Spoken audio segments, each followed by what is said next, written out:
Hoi! New World will be adding a new Heartrune to the game in the near future, and I have tested it. Based on my testing, I can tell you that at least one version of this will dominate the meta more than any of the Heartrunes that currently exist.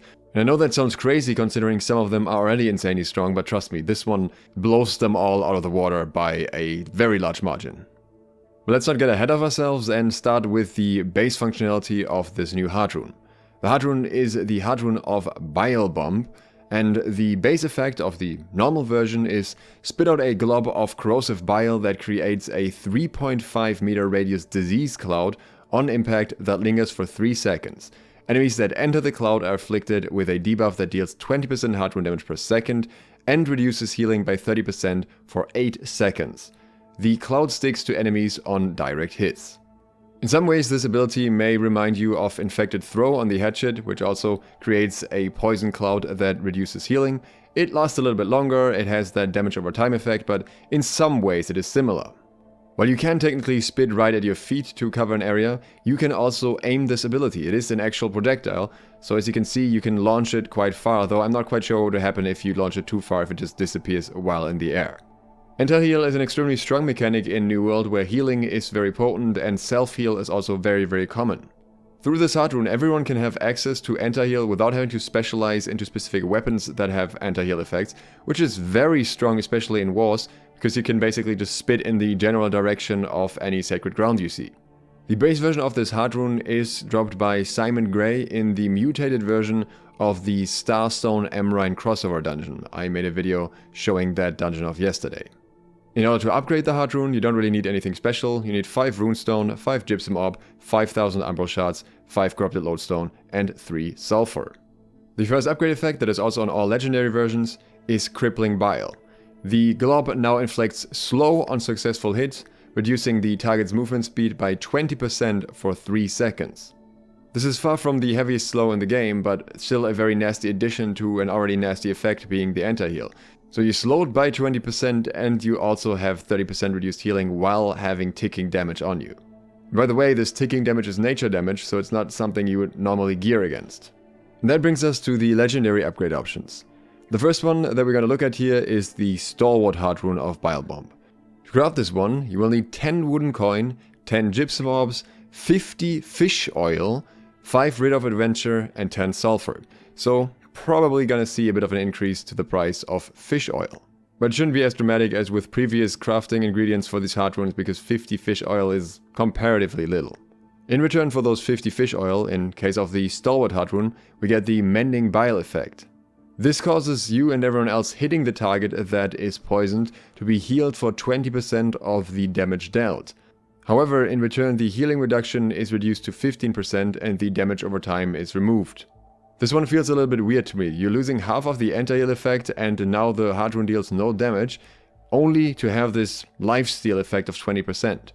What is worth keeping in mind is that this applies to multiple targets at once.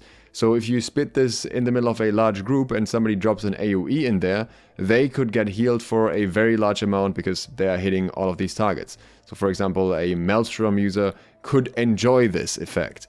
Generally speaking, I think the other Heartrune options are stronger, though I could see this being added utility in PvE. Maybe as a tank you do that if your team is getting low and needs some extra heal somehow. The next upgrade option, the Brutal Heartrune, is very similar in terms of resources required. The only difference here is 5 corrupted lodestone instead of 5 Rid of Adventure, so again, we're using 50 fish oil. This option gives you concentrated bile. This increases the healing reduction to 50%, and the damage of the Heartrune itself is increased to 30% per second instead of 20%, but the projectile no longer creates a cloud on impact, so it essentially turns the whole thing into a single target effect. The damage over time in this case scales up to 240%, which in combination with the base damage of this Heartrune actually means that it can keep up in damage with the Heartrune of Detonate, but that's only on a single target and it's not burst but damage over time, so generally speaking it is weaker in most scenarios. But with the added 50% healing reduction as well as a shorter 20% slow, I think the utility that you get from this beats having a little bit more damage. This Heartrune option is one that I could especially see being used in duels, maybe in 3v3s in arenas, as well as if you're a healer hunter in wars.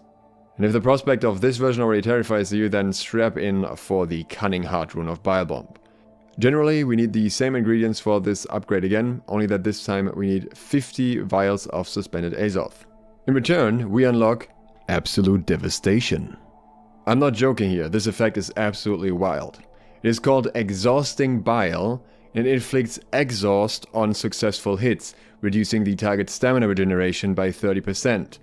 You may be familiar with this, for example, from the Warhammer, which has a 20% reduction, or more recently from the Blunderbuss, which has a more significant reduction of 34% on armor or 57% on a weapon. Thing is, while the Blunderbuss effect is arguably still too strong, usually these effects come with drawbacks. In case of the Warhammer, it's the fact that the weapon itself hardly has any mobility, it only has one ranged attack, and many of the attacks are slow and telegraphed, so you're getting rewarded for hitting something that is hard to hit.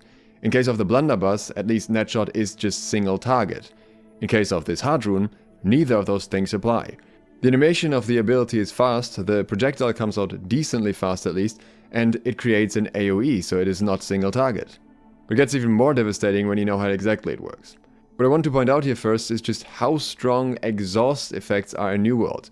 People are very comfortable with their muscle memory when it comes to dodging, and very frequently use it when they think they would have stamina because they've done it for so long. That is not the case when exhaust effects come into play. They really throw you off and they make it really difficult, especially for people who are used to light spamming, to consistently get away. Having this as an AoE in a war, for example, means you can throw a bunch of melees out of sync at the same time. Keep in mind, the slow and the enter heal applies to them as well.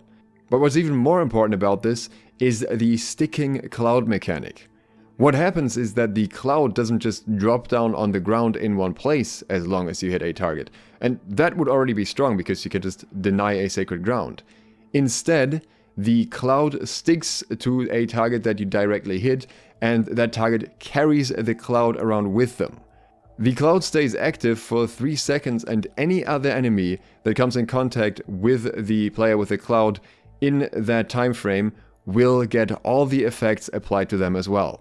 And when I say all, I really mean all. This is pretty much as if you are getting spit at directly. You get the slow, you get the anti-heal, you get the stamina reduction, and you get the damage over time.